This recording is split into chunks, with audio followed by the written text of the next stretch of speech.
All right, guys. We about ready to start now. Yeah. I'm going to mute myself in about 5. You can see, are you guys seeing the live stream starting soon? Okay. Cool. So I'm going to mute myself, and about 5 seconds after that, I'm going to swap over to y'all, and that's when we started. So, but right now it's live. Yes.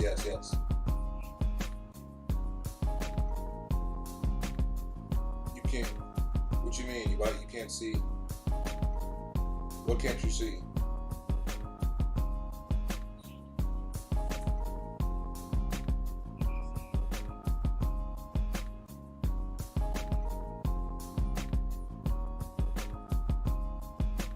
You don't see the share screen?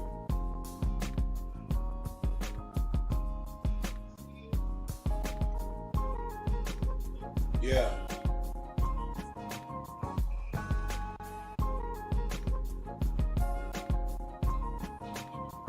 All right, cool. So I'm gonna mute myself, about 5 seconds, swap over, and that means we begun. All right?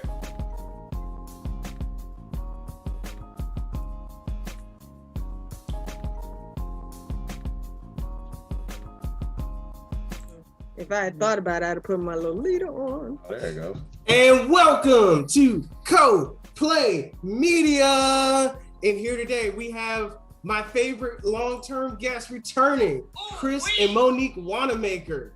And of course, we got here my homeboy Demo, and we're gonna have a fantastic show about talking about the DC Anime Club, what's been going on, the latest news on them, life-changing anime, and a review on Lashon Thomas.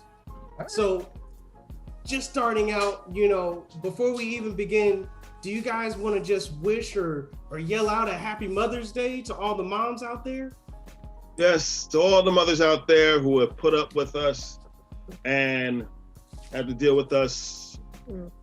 Happy Mother's Day. Yep. Mothers, grandmothers, godmothers, mothers-in-law, mother figures. I think we covered it all. Out there. Oh, aunties too. Aunties too. Gotta get stuff for the aunties. Second moms, sisters, you know what I'm saying? Like folks out there who are mothers to other people. I've got some out there. I got so many, it's not even funny, but as I was saying before we went on, my mother's my mother's an angel right now. She's an angel watching over us right now. Yep.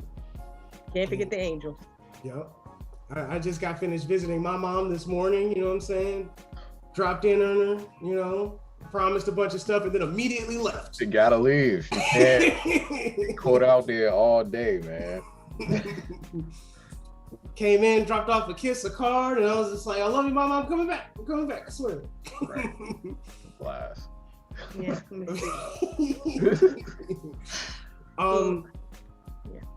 So how have you guys been? How have you guys been coping with COVID? How are you guys been doing? How are you guys doing with everything? I'm bored. Extremely? I'm bored and I'm on the verge of being broke. You know how it is. You can't go to the mall. Yeah. So you do online shopping. Yep. As a matter of fact, I had my eye on this outfit, and as soon as we get over this, I'm going to call my bank. Check my account, make sure I can afford it. I thought I was your bank. I mean, if you want to pay for it, I won't stop you. Hey, I spoil you. Okay. Yeah, you know what I'm saying? You sponsored. You don't need to talk to the bank. You good. Yeah, Man. COVID. That reminds me of what was I saying? Oh, y'all know who Kev on Stage, the comedian, right? Yes. Yeah, I love Kevin on stage. Yes. He's hilarious. He was telling a story. He had his son and I think his nephew over. Mm-hmm. And Sonny Boy said, Dad, can we go to the store? And Kev was like, okay, cool. And then nephew was like, let me go grab my wallet. Sonny Boy was like, my father already said yes, you don't need your money. All right. And he was like, when your father says yes, he got religious on it. I'm gonna have to share that one, but you gotta look it up. It was really funny. I love that. He was going into school to be a preacher or something, right? Was that what he was doing? Whoa. Was he? I could believe that. Or was he just into the church? Maybe. maybe. But Kevin, I honestly don't know. I never heard that before. yeah, He got the tone for it, you know, like he's an eclectic one. yeah. He's into everything. But he is quite funny. He is super hilarious. Like he's got videos that I've been watching back for like 6-7 years. I've been watching that guy. Yeah, he's actually starting to go mainstream, man. I'm proud of that guy, for real. Heck yeah, I would man. not mind. Can we get him to Blurred Con? That would be fun. I think he would do great. I think he would do it. Yeah, I think he would do it too. I think he would be available for it, just to come in and just talk on stuff. That would be dope. Key thing, just bug Hilton. That's what we gotta do. Yeah, just bug Hilton. Oh man, Just I bug can- Hilton. and he can make it happen, man. That guy has pool on pool, man. Yeah, I like when he brought in like who was it? The one of the witches from The Craft. Oh, Rachel True. Rachel yeah. True. Yeah, they were like I- doing her dirty for real. Whenever there's like a craft reunion, she would not be invited, and I'm like, how are you not going to invite her? She's like one of the main 4 stars, the witches in there. Yeah. But I mean, she was never invited, so everyone kept bugging Hilton, the con chair of Blurred Con, to bring her to the Blurred Con.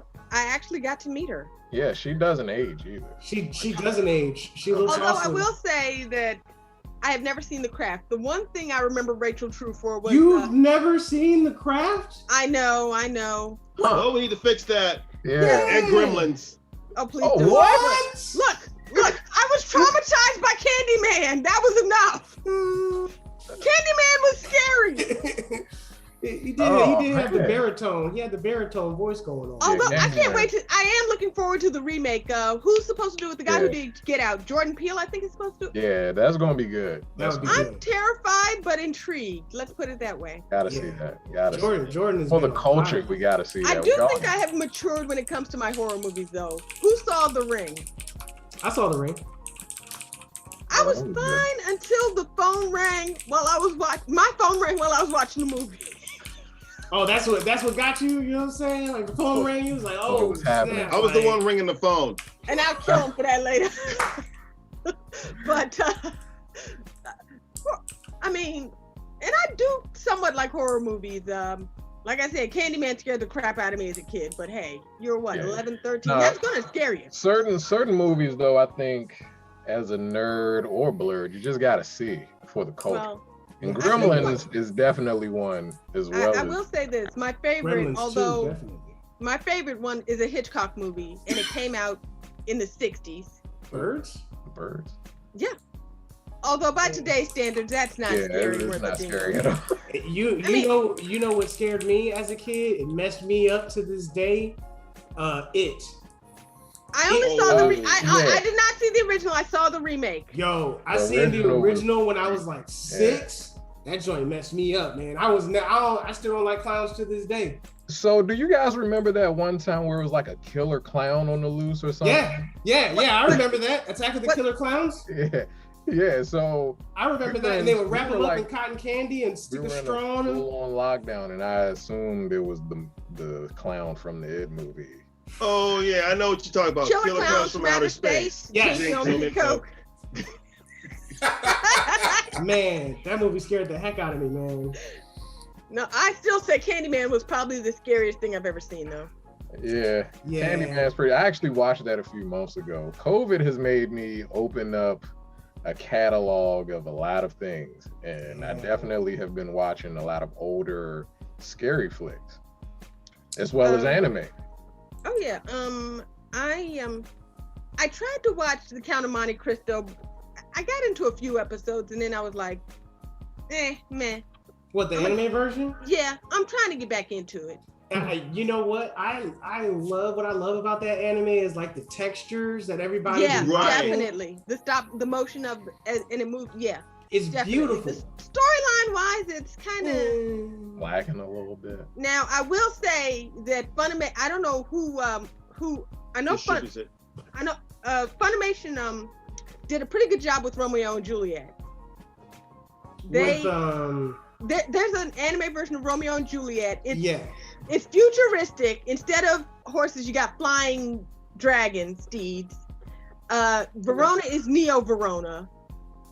Am I really gonna have to go under my bed and find it? Yeah, maybe. And the theme song is great. And the what do you call it? The coat of arms for each family. The coat of, you know what a coat of arms? The family. Not coat of arms. Family crest. The family crests. Oh my God, the way they animated it, I want a tattoo, and I hate needles. I gotta check that out. I haven't seen that. I don't have any tattoos either. I ain't trying to get. I've had enough needles. I am not trying to get any tattoos. Look, I'm not gonna lie. I just got my second COVID shot a couple of weeks ago, along with him. I hate needles. It was bad. It was bad. Yeah, you guys got your vaccines. So, hey, let me ask you guys something. When y'all were getting your second shot, was there a lot of people there or no? No, we actually were supposed to be there at 12, and I mean, it was a slow day, so they left in early because we showed up at 8. Yeah. And we used an excuse like we didn't want to be late because we had to, we live in like College Park, and we had to go all the way to Baltimore. All the way to Baltimore. Yeah. We had to like get the shot. Yeah. So we kind of like to joke about that because there's this. I'm sure everybody in here has seen the Cosby Show. Yeah, I've seen the Cosby Show. There was this one episode where Vanessa and her friends went to Baltimore to go to a concert. And was it terrible? Huh? Was it terrible? Was Baltimore like a terrible area? No, but she thought the concert was in New York. Oh. And she found out that they went all the way to Baltimore. And she had, now you've seen Claire get mad, but this was one of her. yeah. It was like the zenith. It was the zenith of her anger. I mean, she was pissed. It was like when your mama found out you did something you ain't got no business doing, times 10. You know how black moms are. Oh yeah. To find out that you going to Baltimore, I think any decent parent would want. Because what happened is they thought the concert was in New York. And not only that, but there was like a fire happening because everybody thought that Vanessa was like spending the night at somebody's house. At her friend's house. But their house was on fire and they were like worried. And then on top of that, the car that they were driving in got stolen. Oh. And on top of that, they didn't even get to see the band because their tickets got stolen by some scalper. And somebody stole their wallet. And did they like end up in jail or something like that? No. Claire and Cliff had to go get them. That's from Baltimore. Got you. Yeah. Now, I have done some things, but I don't think I have ever lied to the extent where I'm in one state and my parents think I'm somewhere. Let me tell you what, if I went that far to lie to my mama, I can't call her. Whatever's going on, I'm on my own. You know what I'm saying? I make that decision. Yeah, you know, now, I have lied to my parents, but I'm not lying. My mother made it very clear. If I end up in jail or anything, like, hey, you tackling that on your own. You know, you gotta. If you were doing anything you weren't supposed to be doing, you gotta tackle that yourself, son. Yeah, for real. All right. So I'm sorry for getting off track. I'm sorry about that. I'm sorry. Yeah, I'm sorry, but you never saw that episode? I haven't seen that episode. Devo, you seen that episode? I haven't seen that episode. Vanessa, when I say Claire was. Just look it up on YouTube. I'm gonna check it out. I think it was called Night of the Wretched. That was the name of the episode. Okay. Yeah, we're gonna look that up later. Do not make Claire mad. Yeah. Okay. I do have it pulled up, but I'm gonna take a look at it later. I do see it's pulled up. I already see her in the face, like, bonk. So I can't wait to watch that. I'm gonna watch that clip. What have you guys been binging? Well, I guess it might have been the Cosby Show. But what have you guys been binging during COVID? Well, like I said, I was trying to watch Count of Monte Cristo. I think maybe the effects of those. I think the way the colors moved were kind of making me sick. Wow. Yeah, I could see. You know how some people can't watch that kind of stuff. Yeah. But we saw Earwig and the Witch, which is it was kind of okay. It's a Studio Ghibli film by Goro Miyazaki, the son of Hayao Miyazaki. Yes, I saw that. I thought it was pretty good. Now, the way it ended, though. Yeah, it was like, what the hell? I need to go. I do need to go rewatch it. Then I had Lupin the Third, the first on DVD. Yes. I need to rewatch that. I gotta see that Lupin movie where the samurai guy fights like some Guy with the axe? Yeah, the guy with the axe. You know what I'm talking about? Yeah, we actually screened that at one of our club meetings. Up at the Eaton Workshop. Oh yeah, God dog it. Goemon's blood or something like that. Yeah. The bloodshed of Goemon. What's his name? The bloodshed of Goemon. I can't pronounce his last name. The Goemon, like Ichiru, something like that. Yeah. Well, you know what we're talking about. So yeah, we did show that, and it was like, it's awesome. I've seen the cutscenes of that anime, and it is like fantastic. Don't mention cut. I love it. I love it. So Demo wasn't here during the last show that you guys were on, right? Like Demo, I don't think Demo was there. I think it was Reggie that you guys met. Oh yeah, at that time. Was before my time. And I just got a comment on the swag that you guys had. You know what I'm saying? I'm trying to remember what we had on that. You guys don't remember? So Chris that's right. We did have the Thundercats gear on. Yeah, Chris had the Thundercat jacket, and he had the shield. You had the jacket, the skirt. The jacket, the skirt, and the earrings. I'll never forget the earrings. Yeah, I got those online. I think it might have been an Etsy shop. Yep. Etsy has everything. No, we don't have to show them. We got I see the jacket right next to me, but yeah, he's done a pretty good. Come a little closer. Oh, sorry. Yeah, yeah. We've got a lot of creative cosplay ideas. I've got a few I need to debut. Not only cosplay, but Lolita, which is the fashion subculture in Japan. I normally do it every year in recent years for Sakura Matsuri. So what was your very first cosplay? Probably Toad, I think, from the Super Mario Brothers Super video. Mario? Okay. Oh my God. There's a funny story behind that. Hit us. Two of my so-called friends helped me make it the first time. Okay. And honestly, it was just uneven. I love them, but badly made. Let me put it this way. I was still living at home, and my mother said she was going to the dry cleaner. I'm like, okay, here, take this, and here's the money. My mother took one look at that costume, gave me my money back, and put it in the washer. So then, I'm surprised it lasted as long as it did, because it was it was a bit rough around the edges. Really? I mean, Toad's pretty simple, right? He's like but the costume was uneven. The vest was badly cut. If I showed you what I had then, and it literally fell apart at Otakon 2014. Wow. Otakon, hey! Hold on a second. It literally fell apart at Otakon 2014. I had to hold myself on the way back to my room. That's how bad it was. Wow. So mercifully, I was supposed to wear it all 3 days of Otakon that year. Mercifully, thank God my parents raised me right. I always have at least one extra pair of jeans. Gotta have an extra pair. You know, you got to carry the extra because you never know what's going to happen. So I always carry at least one extra outfit, cosplay or not. And so I wore, Toad was done after the first day. Okay, Toad was done first day. Toad was finished. Did you have did you do some kind of hybrid? I've noticed a lot of people are just doing like hybrid cosplay costumes. No, not for this one. I had this really cute t-shirt the next day and a pair of pink baggy pants that I had gotten to. It's a long story. Okay. And I actually got a picture that year with Peter Beagle. Peter Beagle. Who wrote The Last Unicorn. Yeah. If you go to my Animaniacs fan page on Facebook, you're going to find two pictures. There's one of me with Monica Rial as the profile pic.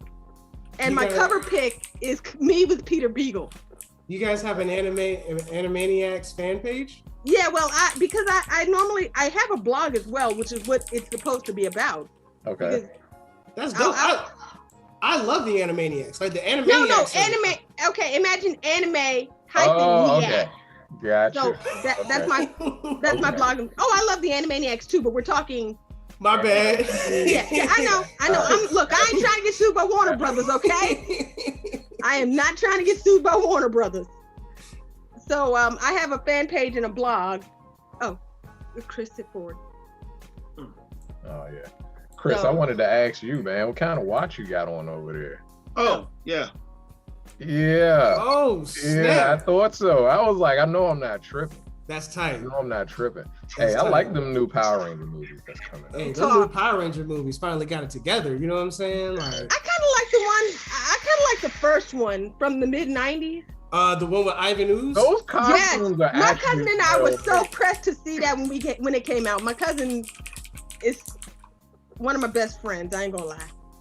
But hey, that's nice when you can have family and best friends. Amen. That's right. Hey, I don't know about you guys, but nobody in my family wanted to watch anime. You know what I'm saying? Like everybody was like, "Oh, anime? No, that shit is whack." Like, Facts. yeah. My brother's just getting into it, and he's almost 40. I'm like, I've been telling you this since I was at least 10 years old, man. You know? Do you guys, besides your cousin, is there anybody else that in your family that likes anime? Like I said, surprisingly, one of my cousins, and I found that out because apparently she was talking to her aunt, I guess, and it got mentioned. And next thing I know, she's calling me. But dang, Okay. a few cousins I know are slightly into it, but they've never been to a convention. Oh, that's the real indoctrination right there. You go Me, to a I'm kind of convention- mad. I'm what the heck? Listen, my first convention was BlurredCon, what, 2 years ago, D? Yeah, that BlurredCon was was my Devo's first first one. convention. And I'm mad. I missed my very first CatCon since 2003. Because of COVID. hey, Oh, yeah. Basically, everyone missed it. yeah, everybody. Everybody missed Katsucon. So it doesn't count. You really didn't miss anything. You didn't miss it if it didn't happen. Oh, Exactly. thank you. I Exactly. feel a lot better now. Mhm. Thank you. Exactly. Mhm. You are right. And does the DC Anime Club, like I know the DC Anime Club does events at BlurredCon, but do you guys also do screen showings and stuff like that at other conventions as well? We actually have at Farpoint and Superstar Anime. Okay. Before those were our first times and only times we've done so. We actually just right now we've done like some, well, not right now, but we decided to just do what is it? BlurredCon? No, Oh, sorry. we decided to just promote Just Okay. the promote. conventions. We actually promote at least about maybe 10 conventions a year. Mhm. And what we do is we take the flyers and we hit about over 20 or so Stores. anime, comic book, and video game stores in the DMV. Okay. So that's what we usually do. Just put the flyers at the stores that will actually allow the con flyers to be there. That's tight. Some stores will allow it. Some con stores will not allow it, and that's cool. That's cool. You know, it's their store. They can do what they want. But yeah, I mean, as far as like screenings goes, it's mainly with BlurredCon. They actually gave us a chance to. Mhm. Basically, 'Cause I could with, have swore I seen you guys at MomoCon or something. Not No. MomoCon. I've no, heard of it. Where's we've MomoCon? never been to MomoCon. MomoCon is in Atlanta. No, Oh, no. we've never been out of the tri-state area, Maryland, DC, okay. Virginia. Okay. CatsuCon, Otakon, Anime USA, AwesomeCon, BlurredCon. What's that one? What's the one at Towson? I know there's like a Blossom Con. What is it, like Rose Blossom Con or something like that? We haven't touched that one, I don't think. But You sure you don't mean like the Soccer Matsuri? I think that's it. Yeah, we actually just attend there as a group or just show up yeah. Okay. because what happens is that if you cosplay and participate in the cosplay fashion show sponsored by Anime USA, Mm-hmm. you get in for free. That's tight. So that's what we do. As far as like the Soccer Matsuri, and then we just roam around the con and have a good time. Okay. I remember the last Soccer Matsuri, my wife here actually did her Lolita outfit, and I just roam around as the red Mighty Morphin Power Ranger. Yeah, I have. I remember that joint. Yeah. You got a vicious Red Ranger, and I think you got a vicious Mega Man joint. Oh yeah, Yeah. the kids all love him for that one. Yeah, if I Oh, couldn't Mega Man? walk 5 minutes without some kid trying to give me a high five. Wow. So when things get back to normal, Yeah, hopefully I'll be able to cosplay as Proto Man for Mega Man. Roto Man. That's what's Yeah. up. Yeah, And- or maybe another Power Ranger, because there's supposed to be like another Power Ranger helmet coming out from the folks of I think it's not Bandai, but Hasbro. They Okay. actually announced it. It's going to be another Mighty Morphin Power Ranger helmet. I have like about the Red Ranger helmet, the Green Ranger, 2 Red Ranger helmets, and I'm looking at them right now, and the White Ranger helmet. As far as like Power Rangers goes. So yeah, I may just collect them all from the folks of Hasbro. I mean, I remember when Bandai used to have the license to the toys, and that was like their bread and butter right there. Power Rangers, back in the day, back in the 1990s when Power Rangers first came out. But they don't have the license to that anymore. It's all about Hasbro. Hasbro has a license to everything Power Rangers. So, they got the monopoly, man. And they're gonna like get rid of the whole concept of not doing, like, they basically would take scenes from Japan and mix it with American actors. Yep. They're no longer gonna do that anymore. Really? Yeah, really. They're That's gonna just do their own thing with Power Rangers. I think that's kind of tight. If they can, as long as they keep the choreography together, as long as the action is still, you know what I'm saying, stimulating and interesting. Yeah. I think that's definitely cool with me. I'm not sure if you read the comic books, but the way they did the comic books, this is like one storyline that just shook every Power Rangers fan. It's called what is it? Not Shattered Grid, but I forgot the name of the storyline. But basically, his scenario: what if, now you know Tommy the Green Ranger, right? Yeah. Of course. Okay. He's the best what one. If let's say, for example, they did not break the spell from Rita Repulsa. Mm-hmm. Or actually, they did break the spell, but then he said, "You know what? I don't care. I'm going to remain evil." I'm still going to does that, and he just conquers the world. He kills most of the Rangers. He kills Jason. Oh, straight He kills Trini. I think he kills Trini. Yeah, I know he killed. No, I think he killed. I don't think Billy. he's going to kill Billy. Billy wasn't worth it. You know what I'm saying? Yeah, he killed a lot of Rangers. Billy going to think of something smart. Yeah, he killed a lot. He even killed Rita Repulsa. Dang. Wow. So, and he's just like on a throne. If you look it up on YouTube, look up Lord Dracon. That's what he's going by in this alternate universe, Lord Dracon. And he's like sitting on a throne, and he's like looking at all the past Power Rangers, and he's like, they're gonna realize they could have been gods. Yeah. And I'm like, oh my God. The trailer looks tight. Lie, man. The trailer looks tight. If you see the trailer for that, it looks tight. People are like, come on, make this into a live action movie. Got to. It looks that good. Got to. It looks tight. Yeah. It looks tight. I mean, it's like he's old, he's got the long hair and the gray hair, but he's got like, oh my God. He looks like a mix between the white and the Green Ranger. Yeah, he kind of does. Like he's got the shoulder joint of the White Ranger, but he's got like some green going into it. Like that joint look tight. So Tommy was straight smashing them when he first came out, man. He was the first one to jump into the Zords, the Megazords, and start beating them up in the Megazords. You know what I'm saying? Smacking people out of that joint. It was crazy. He was knocking them out. Which brings me to my next point. Chris, could you tell me about your history of being the greatest otaku? Basically, there was a show by the folks at Tokyo Pop, and at first I wasn't going to enter. We were just going to like do our thing with DC Anime Club, promote the Tokyo Pop's event, and then my vice president Craig said that I should just enter and participate. So I made an audition tape, which is what you had to do. You had to like make some sort of audition tape about why are you America's Greatest Otaku, and then after that, once you submit it, then you get an interview with the Otaku 6, which are basically 6 interns. They're selected by the Tokyo Pop, and they're literally traveling across America, literally in this big old van with Tokyo Pop logos and characters painted all over the bus. And I got interviewed while I was at Otakon. And basically I was telling them about why I should be America's Greatest Otaku. And the winner of America's Greatest Otaku gets the title of America's Greatest Otaku, along with a free all expenses paid trip to Tokyo, Japan. Ooh. So, how was that? Yeah. So as a brother, I'm sorry, go ahead. Yeah. So basically I won. And I mean, ever since then, I just, it's been like not quite the same, but yeah, I just cherish the experience of actually going to Japan and dispelling these, what do you call it? The rumors, myths. Yeah. Stereotypes. Yeah. Wait. What do you mean? A lot of people just think that if you go to Japan and you're an anime fan, you're gonna be in this utopia of anime or whatever, but I'm like, it's not what you think. Yeah, that's what I want to ask. Like, as a brother, you know what I'm saying? Tokyo, you know, like, how was the treatment? Like, was everybody like, hey, or was everybody like, or did everybody think that you're a celebrity? That way.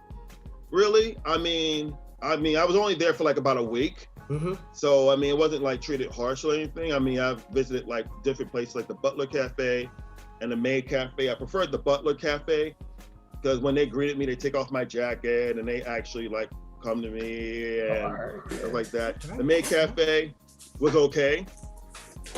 I think the Maid Cafe usually more focuses on being cute. You know what I'm saying? Like, they're just hey. I played games with them and stuff, so that's what I did when I was doing the Maid Cafe. Okay. What else did I miss? I was actually in the studio, toy animation studio. Same people who actually made the One Piece. I actually watched that they were actually drawing and animating One Piece and Pedicure, literally. That's vicious. In their studio. These are the same people who brought us, anything Dragon Ball, Z, GT, Dragon Ball, Superheroes, Z-Kai. Nah, Sailor Moon, yes. Sailor Moon, dang. That's Never mind what I was just talking about. But yeah, I mean, and they even announced there's going to be like a brand new Dragon Ball Super movie coming out next year. Yeah. That's what? When is this? Yes, a brand new Dragon Ball Super movie. We actually, DC Anime Club, we actually rented out a movie theater to show the Dragon Ball Super Brawling movie for the entire anime community to watch for free. Oh, that's tight. When did you guys do that? 2019. Okay. It was in the early 2019. I think I still have the pictures. Yeah, actually our vice president has pictures. He's also a photographer as well. And yeah, I mean, if you like look it up on our fan page, if you like us on Facebook, you can see it. And basically, I paid like about it was $1,300 out of my pocket in order to like rent out the movie theater. That's $1,300? Yeah. I thought it would have been more, to be honest. I mean, it depends on like what movie theater you're working with. You have your rental fee and the fee per chair, per ticket. Okay. So AMC and both Regal do that. We rent out the movie theater for at Regal for Avengers Endgame as well. So people can watch that for free. All the nerds can just come down and watch it for free. Yeah. Now, at first we were doing like first come, first serve for that, but then we started to do more of the RSVP thing. So that way no one could cut in line and stuff like that. That makes sense. So if your name wasn't on the list, you weren't going to get in. Yeah. Yeah. So we did that also with the Dark Phoenix did that, and also with what's the other movie we did? My Hero Academia, the second movie. Okay. We did that like last year. Love My Hero Academia. Yes. There's a third movie coming out too. For My Hero Academia. For My Hero Academia? Yes. I'm definitely gonna watch that. I've seen the first two. The third one, I'm sure it's gonna be vicious. Yeah. It's about a mission. That's the plot. A mission? You actually saw the movie poster. It has, of course, Deku and Bakugo and Todoroki. And they're like jumping out of a helicopter. It's like they're gonna be like on this like little mission, it looks like. Mm-hmm. And the background is like it's at night. So we'll see what happens. Oh, that's tight. Like a night mission. You know what I'm saying? Like that's tight. Like so I never say anything. Well, not that I don't say anything about it, but I haven't mentioned, if some people haven't, that I'm married, right? And I just wanted to ask, from one blur to another, what marriage advice would you give for a recently married dude? You know, is it just to make sure to always buy her the Hamtaro One Piece? You know what I'm saying? Is it? Actually, this is the first one. I think I bought this one myself. I do have a Totoro one in here somewhere. Dear God, I'm not sure where it is, but I had the matching slipper feet. Honestly, with us, I mean, we're just weird. I am what I am. I mean, we're just weird. We just kind of just click, and I think that just like with any marriage, I mean, you just have to like communicate. Did you owe me a Coke?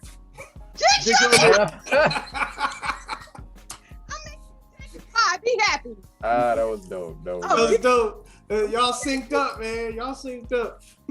Yeah, but I think that what needs to just happen. I mean, you just need to just not only just communicate, but also trust each other and stuff. So, I mean, yeah. Just make sure you don't make me mad. I'll have to cut you again. again. Yeah. I still owe him an apology. I sliced him with my toenail last week. Yeah. I'm healing. I'm healing. I'm back from that. Well, look, if he tries to run away from me again, I'm gonna have to chop his foot off of my sword. His own sword. You're gonna have to hit his ankle. He was trying to get away from me, so I sliced him in the leg. No, I'm kidding. It was an accident, though. Yeah. I'm sorry. Oh man. That's cute. I love it. I said I was sorry. I'm still trying to make it up to him. But it's all good. I mean, it's just, you just have to I say communicate, trust, and just talk it out. I mean, if you have a disagreement, just and never go to bed angry. Yeah, just talk it out. Wait a minute. Never get behind the wheel angry either. No.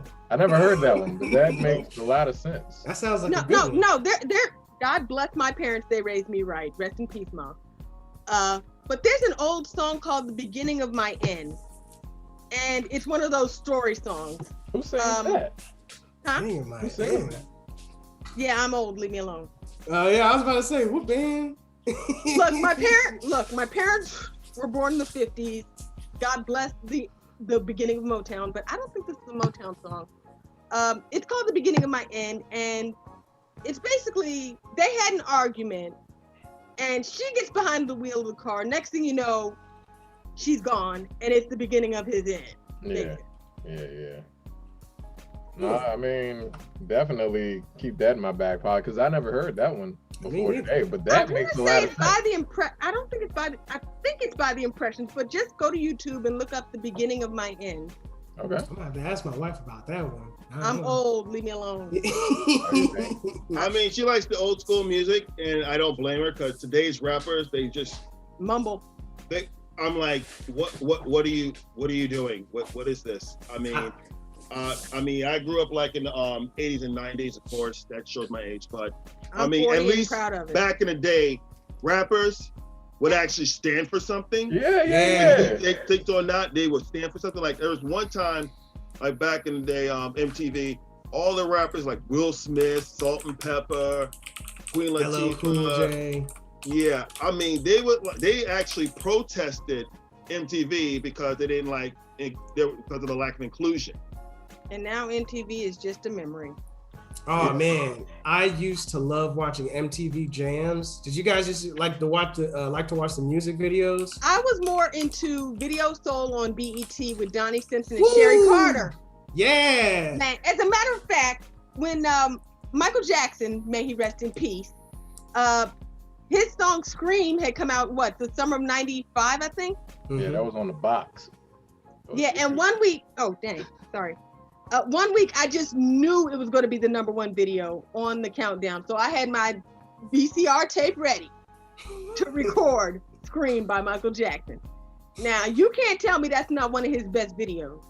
Yeah, absolutely. Janet Jackson, him and Janet music video as well. Yeah, that's right. But no one actually recognized what those anime were, except for, I recognized some of the anime. One was I know they had Akira in there, and this other anime called Red Photon Zillion. Yeah, I never saw that one, but I did recognize Akira. But MJ had some talent, man. I mean, MJ is super talented. What was it? Sonic. Yeah, but he didn't want to be credited for it, from what I understand. Yeah.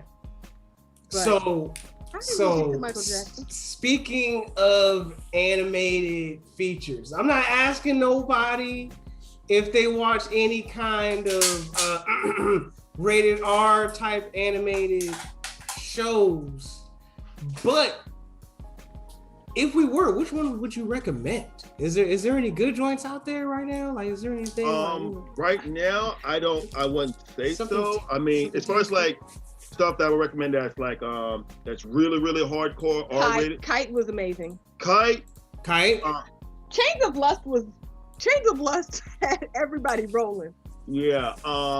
What was it? Angel Cop That's how you lay down a pipe.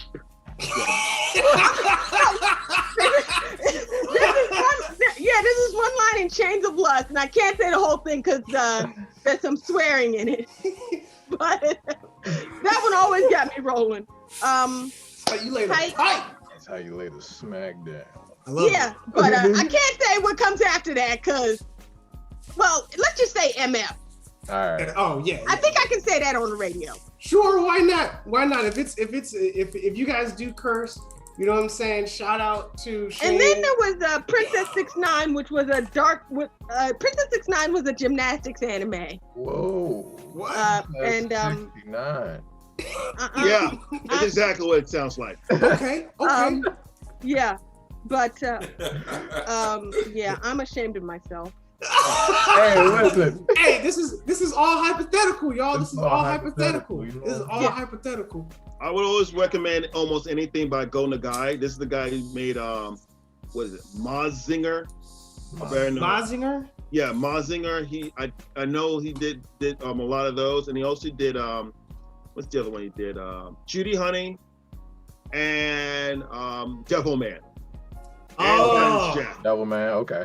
Devilman was low-key tight. Devilman, even though it was graphic, it was absolutely graphic. It almost showed like, you know, how feral the demons were and everything, how evil they were. You know, it really conveyed the point. It dates back to at least about like the 1960s or 70s. Oh yeah, the super old joint. Yeah. Yeah. So I mean, Go Nagai. I mean, he's done a lot of violent stuff back in the day. And of course, I'm not sure if he's doing anything now. But yeah, I mean, he's been doing like a lot of he does like a lot of violent anime. I say the only thing that wasn't so violent was, of course, Cutie Honey.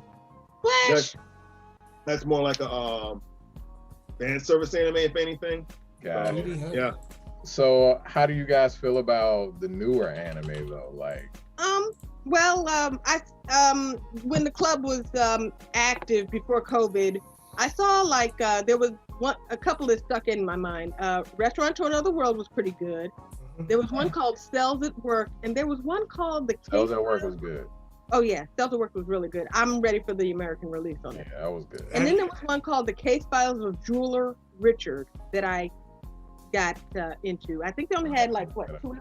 No, there's more episodes. It just hasn't been released here in America. Okay. Yeah.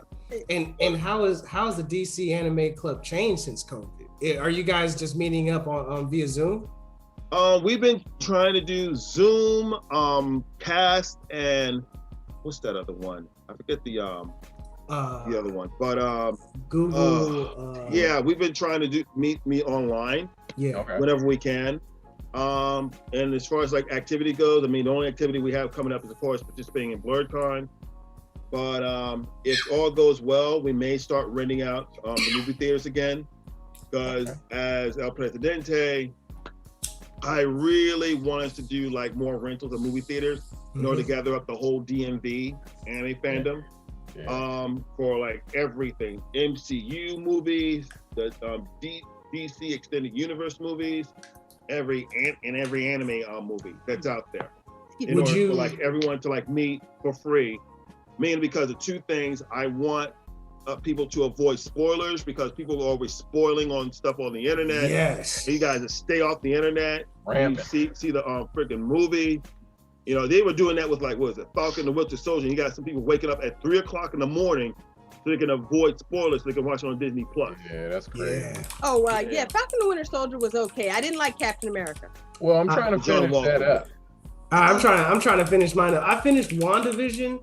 Oh yeah, that was actually pretty good. I enjoyed that for the most part. WandaVision was Yeah, I like Wanda. She first did 3 a great episodes job. can be skipped though, man. Absolutely. The first 3 episodes. It was more so to draw out the suspense, I think. I still enjoyed it. Yeah, it was good. It was good. I'm still thinking about the time. Now that's not to say that I don't like my DC stuff. First of all, I mean I do love if I had to choose Between Marvel and DC?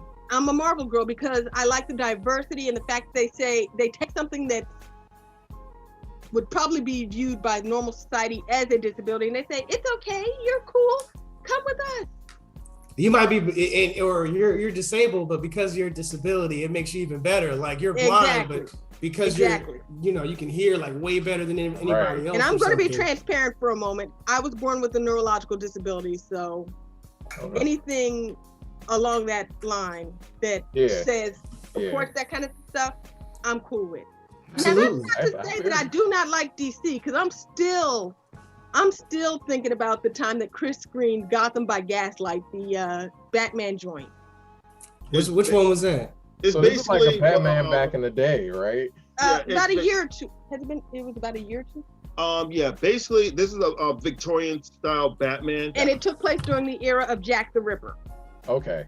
Yeah. Actually- If you haven't seen it, give it a try. It's one of those DC directed DVD movies. Okay. Mhm. I think I have the graphic novel of it. I think one of my coworkers kind of just handed it off to me or something. Yeah. And I recently picked up a manga from the comic shop. Unfortunately, I can't put my hands on it right now. But it was called Comey Can't Communicate, and I was reading the I like that. synopsis for it, and I'm like, I haven't read it yet, but I'm like, I hope they turn this into an anime. All right. Probably will. They probably will. Are those the type of topics that you guys would discuss during DC Anime Club meetings, or what are the usual topics that you guys cover? It depends on what the activity of the day is, honestly. Sometimes we'll do video game day. Ooh. If you don't bring it, we won't play it. Meaning, D, what was your first video game system that you remember playing or owning, for that matter? Owning, that was mine, straight mine, my Nintendo. Yeah, I mean, we have 3 or 4 of them in here somewhere. What? Yeah. I got one. Oh, there's one right there, as a matter of fact. Yeah. Should I go get it and show it No. off? No. But if you don't bring it, we won't play it. Now, I'm not much for the modern video game. I have a Retron 5, which plays the Nintendo, the Super Nintendo, the Sega Genesis, the Famicom, and hold on a second. Nintendo, Super Nintendo, Sega Genesis, Famicom, and Game Boy Advance. Game Boy Advance, yeah. Yeah, my brain said screw you for a minute. Hey man, I love me some Pokemon Red. Some Pokemon, man. I've never been a huge fan of Pokemon. What? Yeah, I know. I know. Trigger. So I love my Retron 5. I still have a bunch of my original Nintendo games. Rainbow Island, the original 3 Super Mario Brothers games. I think they're in there somewhere. We even have the gun and the duck. Oh shoot, can I say gun on here? Yes. Yeah. Rap as well. Yeah, you can curse, go crazy. Right, I love you guys. I cannot wait to meet up with you. Hey D, you gotta have a party. I'm gonna bring Cards Against Humanity, and I'm gonna bring the bacon pie. Oh yeah, absolutely. Hey, Absolutely. wait, did we miss your birthday this year? My birthday? Yeah. No, you guys called me for my birthday, remember? Oh, that's March right. 19th. It was March 19th. That was my parents' wedding anniversary. Hey, it's a special day. It's a special. Excuse me while I bow my head for a minute. And take your time. Rest in peace, Mom. You know? But not only before the world stopped, or right as the world stopped, I got the Star Wars expansion of Cards Against Humanity in the mail. Oh yeah. We gotta do it, man. I have since gotten the Avengers expansion and the Marvel expansion, and the bag is staring me right in the face. I need a suitcase right now. You need to take that suitcase and bring Hold it on, over Zach. here sometime. Hold up, And you guys gotta Hold on. You ain't gotta All right. bring it. You ain't gotta. So Chris, did you see the Mortal Kombat movie? Wait, Yes, I did. Oh, How'd you feel about it? I think that action-wise, it was great, but I don't think it was the movie that ruined it. The story, I think it's the video game that ruined it when they started doing this whole realms thing. Yeah. I mean, I watched it mainly because of Makad. I like Makad Brooks from Supergirl. Mm-hmm. Yeah, I liked the way he was playing Guardian, Okay. and I almost shipped him with Supergirl. Almost. Mm. I mean, I say almost. They did Supergirl dirty. I don't think they did. I mean, honestly, it's like people like kind of hint towards like Supergirl and what is her name? Lena Luthor to be together. They always like ship those two. Yeah. This is on its last season, so I mean, we'll see how this goes. Listen, man, I loved the movie. I'm not gonna lie. Like, which movie are we talking Mortal about? Kombat. Oh, I missed it. The new Mortal Kombat movie. I'm going to have to watch it. It was good. We loved it. I loved it. I'm not saying I purposely skipped it, but there's just I just haven't seen it yet. I thought like it might not be good because it didn't have any star power behind it. Like there was nobody that I recognized. No, well the guy that played Jax has been in a few. He's in between a B-list, A-list actor. He's like in limbo. I am honestly skeptical about most video game movies, although I did finally see Sonic. Well, actually, I skipped Sonic. Sonic was good. It wasn't bad actually, but Sonic was good. Honestly, a lot of these things that they're trying to take from our childhood and bring to the big screen are like, what the? Yeah. I mean, I did watch the first Alvin and the Chipmunks movie.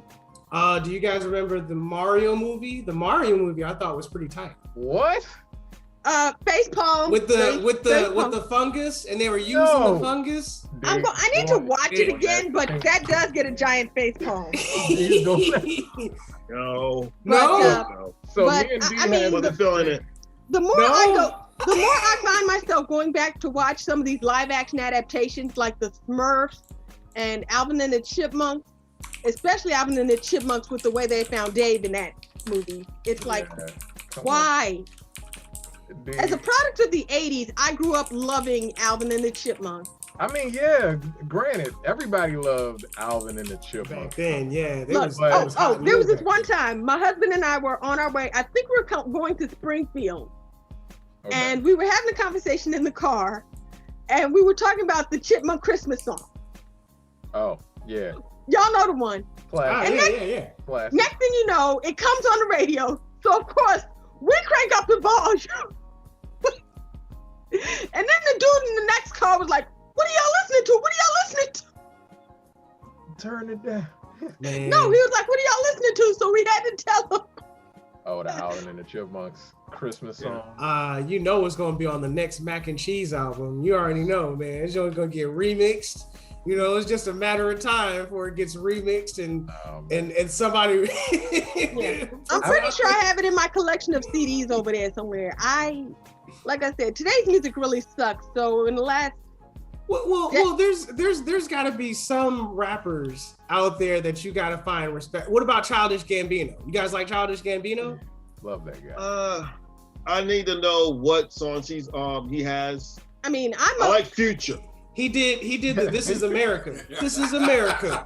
Yeah. I literally stopped channel surfing most of the time. 9 times out of 10, I can tell you. In the morning, it's 102.3. Okay. God bless. The horoscopes are so funny. Russ Parr. Yep. Oh yeah, Russ Parr. Russ Parr is on point. I like the Breakfast Club. I love the Breakfast Club. Breakfast Club is dope too. Yeah. And then of course Donnie Simpson in the afternoon. Donnie Simpson. Yo, Donnie is still doing it. He's been doing it for like 35 he's years. on 102.3 now from like 3 to 7, I think. Yeah, I always wonder why they do that. They kind of mix them around. Like you think Russ Parr's gone away, but then he's just on a different channel. I honestly think it's because they realize the people of Magic 102.3 realize those of us who grew up in the DMV listening to Russ Parr and Donnie Simpson are now basically turned into them. Yeah. I mean, That's although this morning I was on WHUR, God Bless Gospel Music. Oh yeah, it's mandatory. Oh yeah, man. Although I had to shed a few tears this morning. Those Mother's Day songs really get to you. Oh yeah. They even played Better Days by Diane Reeves. You know the one. I heard the Tupac Dear Mama song on the way back. You know that one always. I missed it. It always tugs at my heartstrings. You know, the Dear Mama. But Sadie is one of my favorites by the Spinners. Yeah. Although somebody. Oh yeah, Song for Mama. You gotta love. I'll always love my mama. Oh yeah, of course. Oh yeah, classic. I got to play that. Classic. Moving on to our next section, we have life-changing anime, in which I would like to ask everybody here. Y'all can already see what mine are, so I'll talk about mine last. But I want y'all to talk about like the 3 life-changing anime that y'all might have had in your life that either put you on the anime or that made you like anime or maybe Unico was definitely one of them because I would always be pressed to watch that because my cousins had it on DVD, on video, VHS. Lord have mercy. Yeah, when I was a kid. Yes, I just aged myself again. My cousins had it on VHS. I was always pressed to watch it. Back in am I in there? Mm-hmm. You in there? In somewhere in the mid 90s, about 95, 96, I was introduced to Wicked City. Didn't remember the name at the time. And that one was wow. Because there's this one line that sticks. It's like, you know how you only remember certain things after a while? Yeah. I was trying to remember it years later, and all I could remember was the woman with the spider leg. Woo! That was creepy. And the one line from the old man, Giuseppe Maillard, he was like, I'll piss on you, and the horse you rode in on. My God. That's gangster. I think what was even creepy about the Spider Woman that you mentioned, Monique, is the fact that her, shall we say, her hoo-ha had teeth. Her hoo-ha has teeth? Snatch. I forgot about that. She had to snatch for real. No. And she almost had dude. Okay? She almost had dude. Nah. And she's like, oh, that was a close one. Like, No kidding. Somebody yanked him back somehow. No, he jumped back. That's right. Yeah, He was like in there. Oh, yes. She had a tight grip on him, and he had to break free before the teeth got him. I'm like, Oh, Lord. Oh, Lord. Oh, So my yeah, God. and then now You should show that at Blur. Y'all should show that at Blur. Hey, I gotta show that at Blur. But yeah, we're definitely showing that. And then of course, having a nice who remembers New Type USA like everybody magazine? dressed up nice. Okay, I'm old. Wait. New Type like Gundam? Yeah, that's the magazine. It's named after the New Type as in Gundam, but Yeah, it's an actual yeah. magazine. It's actually being published in Japan, but it got brought to America by ADV. Back when ADV was still around. Good. And it was called New Type USA. Steven, so he can show you. And they used to release DVDs with each issue, and Really? the DVDs would have like 1 or 2 episodes. What do you call it? Previews, I guess. Okay. And Angelic Lair was on one of those discs, and I was like, yeah. Angelic Lair is the anime that made me really love anime. Really? Angelic Lair. I've heard that name before. Yeah, I actually got a picture, at least 2 pictures with that's Monica not Rial, who voiced Tamayo in that series. Ooh. Yeah. Okay. And if you go, once again, if you go on the Animaniacs fan page on Facebook, you'll find me with her on my profile. And just so that people can look can find it, where would they be able to find that website? New Type USA. I'll call you back. Animania. The show's still going on. If you go to Facebook, type in I'll call you back. anime, ANIME-NIAC. All right. Oh, okay. You'll find it there. If you look, you'll find me smiling with Monica Rial. I don't change my profile because that's just one of my favorites. Yeah, I feel you. And honestly, my cover photo is me with Peter Beagle, the author of The Last Unicorn. The author of The Last Unicorn. That's what's up. So that was Unico. That was, what was the second one? Wicked City. Wicked City. And what was your third one? Angelic Lair, I think. Angelic Lair. Angelic Lair. Those are, I gotta check those animes out. I have not seen those. Y'all putting me on right now. Yeah. I was For looking me, down. Yeah, for him, it's different. Captain Harlock. That was like back when there was like Arrow's video store. Oh yeah, I remember Captain Harlock. Captain Harlock Yeah. is the fucking man. Yeah, Oh, yeah. I watched that. I'm sorry. It was dubbed by the late Carl Masick, and I mean it wasn't Arcadia of my youth, but it was like another one. I don't know what it was called really, but yeah, I just gave it a chance, and then from then on I started watching more and more anime because my brother and I, we kept watching a lot of the Marvel animated series and stories back in the day when the ones where I actually look like they don't move a lot, like they just took the comic book pages and actually just made them move a little bit and made the mouths move. Yeah, I have some of those on VHS, and now I'm showing my age by saying VHS. But anyway, we all had VHS. I was about to say I had VHS. No, man. fuck that. I'll go back further. I had Betamax. Oh, Yeah, no. Betamax. Those are We all actually had very one. rare. Those are very rare. Yeah, my That my might parents actually be actually more money. kept it for me because when we converted to VHS and DVD, there was still some stuff on beta that Dad didn't convert from beta to VHS. So they kept it out in the sunroom for me, and every now and then I go out there and watch something classic. That's tight. That's tight. Yeah. All right. And what was the second one? For me, it was, I said Captain Harlock. I also let's see, life-changing anime. I say really just that and Afro Samurai. Afro Samurai was tight. Yes, Samuel Jackson, because I mean, rarely do you see Black people in anime, and I mean, I don't knock that really because it originated in Japan. You're not gonna really unless you are white, you're now a minority. So I mean, you got these anime which have like feature Japanese characters, mostly Japanese characters, unless the story says otherwise. Mm-hmm. But yeah, to see like a Black character in an anime, it was like just awesome for me. It was Michiko and Hachin. Oh yeah, Michiko and Hachin. And I think the fact that he was one. mainstream too is Samuel L. Jackson. Like that guy was in dozens of movies before doing an anime, and like everybody knew that it was him. You know, like he made it more cool. Samuel L. Jackson is very versatile. What was that movie he was in? Losing Isaiah as the lawyer. That was a mild one for him, but I can't get over him reading the book. He read Go the F to Sleep. Go the F to sleep. I love it. Well, you did. Yeah, I have it around here somewhere. We don't have to pull it up now, but yeah, I like Afro Samurai, and you know, I actually have the sword as well. We actually keep it to our bed, close to our bed. That's tight. And do you have the number one headband? I would hope not, because I don't want the number two to come after me. My man. I mean, actually, it's worse to have the number two headband.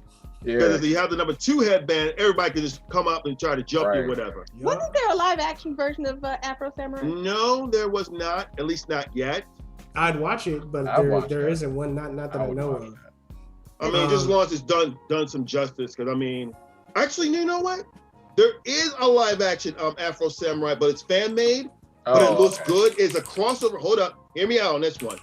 It's a crossover between Afro Samurai and Samurai Champloo, and it's live action. Yeah, I think I've seen a piece of that one. I might have to look this up. That's tight. I've actually we actually screened that several times. We screened it twice at BlurCon. The folks at Team Red Pro, they actually screened that on their own in a room by themselves. And then you got then we showed it in the anime room that DC Anime Club was actually running. Then we screened it again at the Eaton Workshop. Then we screened it again at the what is the name of that place? Superstar Anime. So we were actually helping promote it by screening at different conventions. That's so tight. I mean, it was actually well done. What just happened? Yeah. What did something happen? What happened? No, you're good. You're good. Screen change, but we're back. But Demo, wait. You did Captain Harlock. You did Afro Samurai. I can't think of really a third anime that was like pretty life changing. I mean, those are like my two main ones. I mean, I think two works. You can go with two if you want to. You're just like, hey, Afro Samurai.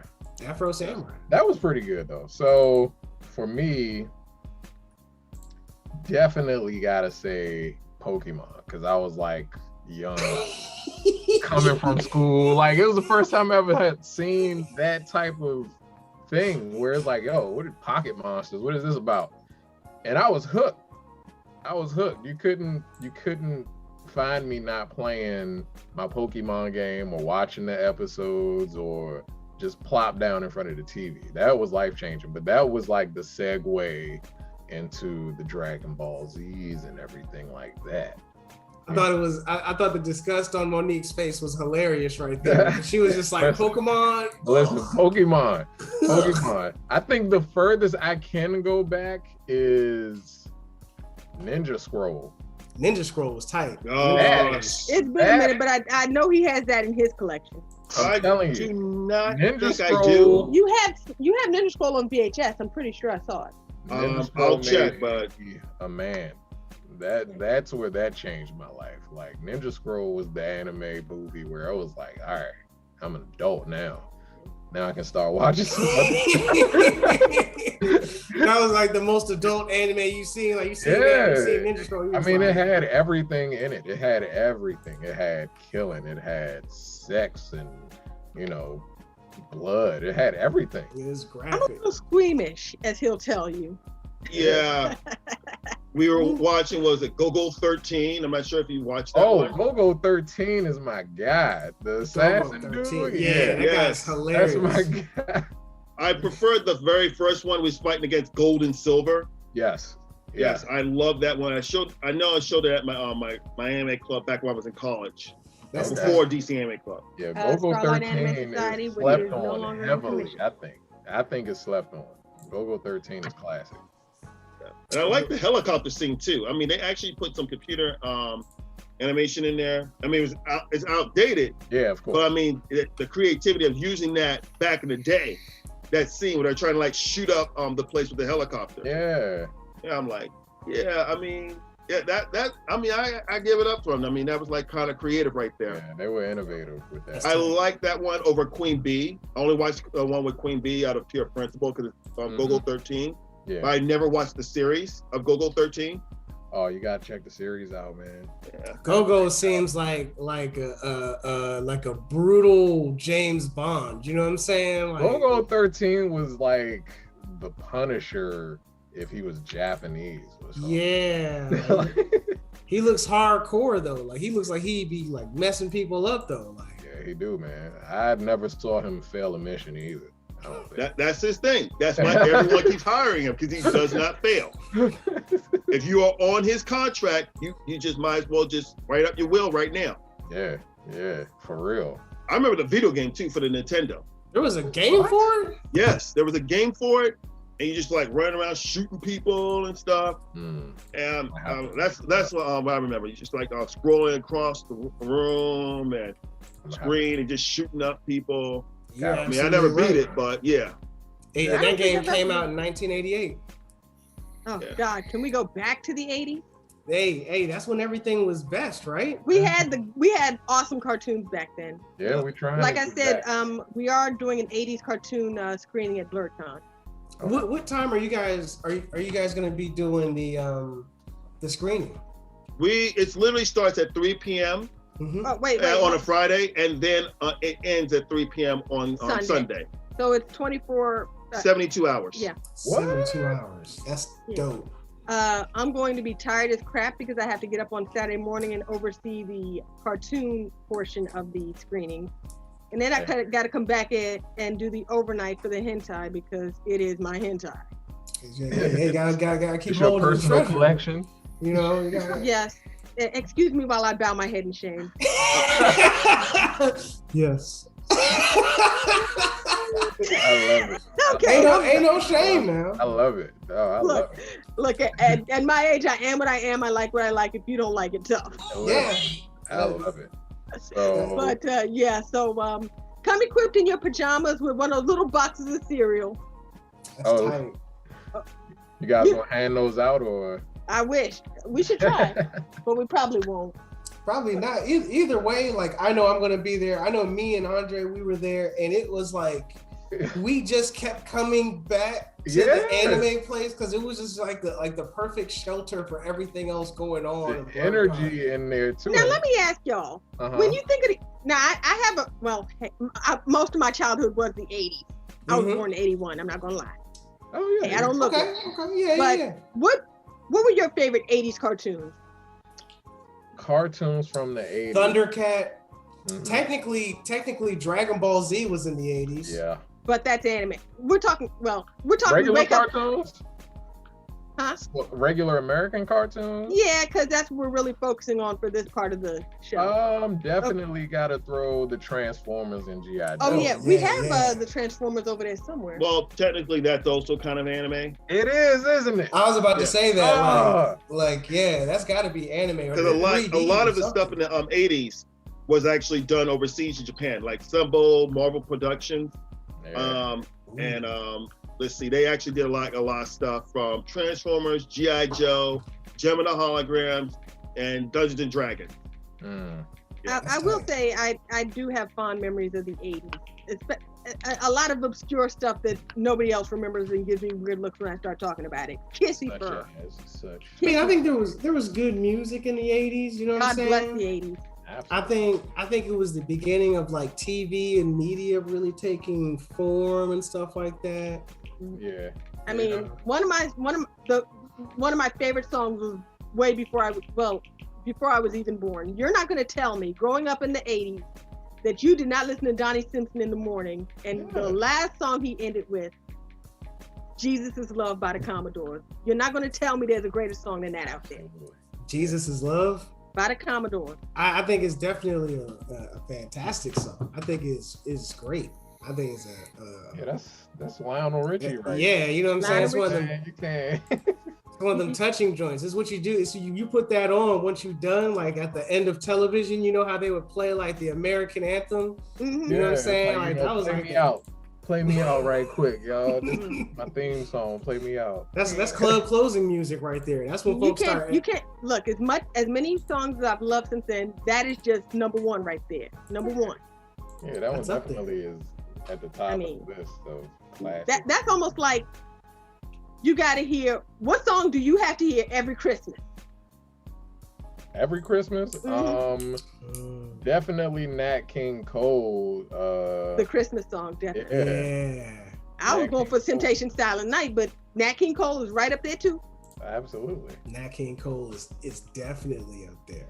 Yeah, I don't think that there's a song that sticks with me that hard where it'll be like every year I gotta hear it. I'm trying to think. I look, man. That isn't there like a Mariah Carey Christmas song that's like fire? Oh God! Everybody loves "All I Want for Christmas Is You." Now, All I Want for Christmas Is You. That joke go hard. Yes. That one. Oh yeah, I love it, but I got both of her Christmas albums way over there, across the room. Everybody has a Mariah Carey. Everyone has bought a Mariah Carey CD at some point. If not for at least one song. You know what I'm saying? At least one song. Remember when she was with Bad Boy? She was with everybody. Man, I do love her Rainbow album. That one hit hard for me. Rainbow? I think there was a Sparkle album too, or was that a movie? Glitter. It was called Glitter. Glitter. Yeah. Yeah. Yes, Jordan Sparks did Sparkle back in 2012. Oh yeah. You're absolutely right. That was Whitney Houston's swan song. Whitney Houston's swan song. Yeah. She was supposed to be making a comeback, and that one hurt though. But Mariah Carey.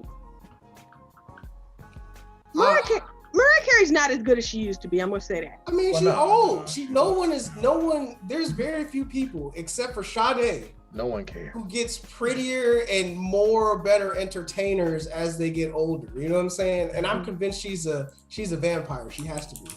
Sade? Absolutely. Mm-hmm. She got genes out. So moving on to our next topic, I'm gonna say I'm not gonna cover too much on mine because we're running out of time and everything. But sorry. No. I actually, if it's cool with you guys, with everybody here too, would it be okay if we can go over That's fine. Okay. Yeah. Okay. Just cool. hey, whenever you're ready to come get your slice of bacon pie, I'll be waiting for you. Oh! Not only do I want you after this show is done and after you make the bacon pie, I want you to send us a picture of the bacon pie, and I'm going to make that the cover photo for this. Well, I can honestly, I do have pictures saved from previous attempts. I do have pictures saved from previous attempts. Nah, I want the fresh joint. You know what I'm saying? This time around. Yeah, good All or I'm gonna bad. say is this. Do not attempt to operate heavy machinery after eating this. Oh, it's like that? It's like, now, let me put it this way. Thanksgiving, what you eating? You eating turkey, you eating mashed potatoes, you eating candied yams, you eating if you're my family, you eating turkey, ham, greens, cabbage, green beans.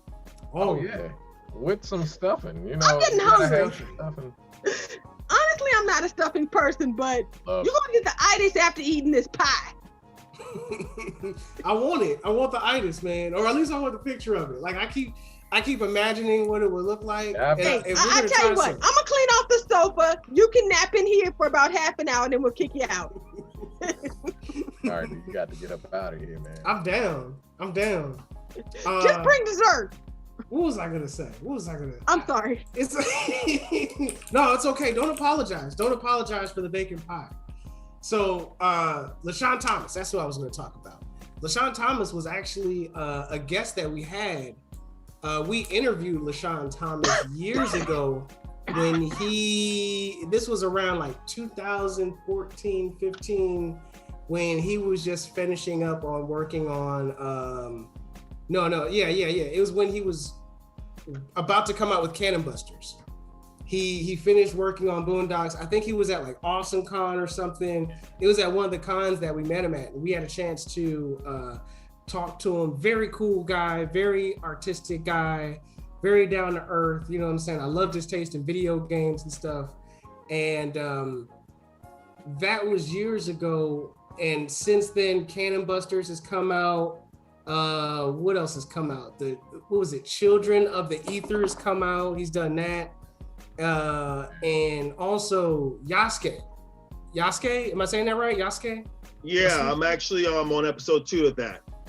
So as a you know what I'm saying, a black director and artist, instead of being like, you know, he did good or he did bad, or, you know, let's rate him through 1 to 7 or something like that. You know, I would just like to ask, like, you know, if you guys are familiar with his work. And if you are, do you feel as if he has improved over these years?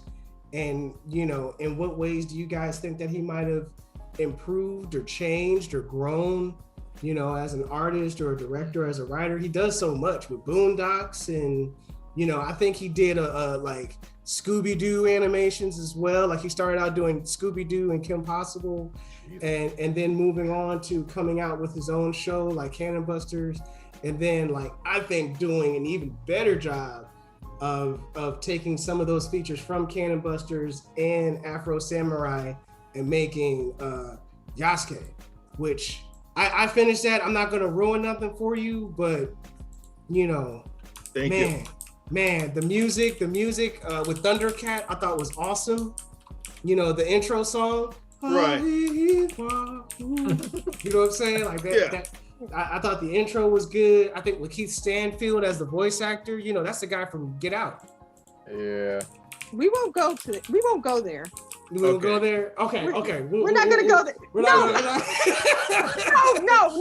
Let's not go there, Mo. We'll just talk about Yasuke right now. I'm sorry. We'll talk about Get Out. We'll talk about Get Out later, because there's a funny story behind that movie when Chris and I went to see it. Okay, but basically, with Lashon Thomas, I like what he does because of what he does for the culture. He does like some representation, because if you notice in Cannon Busters, he had someone who like I don't know what the pigmentation is called, when you like have like you don't have the full melanin in your skin. Vitiligo. Vitiligo? Yeah, I think so. That's what Michael Jackson supposedly had. Okay. Vitiligo or albinoism. Yeah, something like that. But it's like some pigment around the eye, and the rest of you like got different skin color around your skin. Yeah. That's the vitiligo. Yeah. Notice that there was a character like that in Cannon Buster, and I like that because you had like some more representation, not just black people. Right. But the thing is that what he's doing is he's putting more representation for the culture.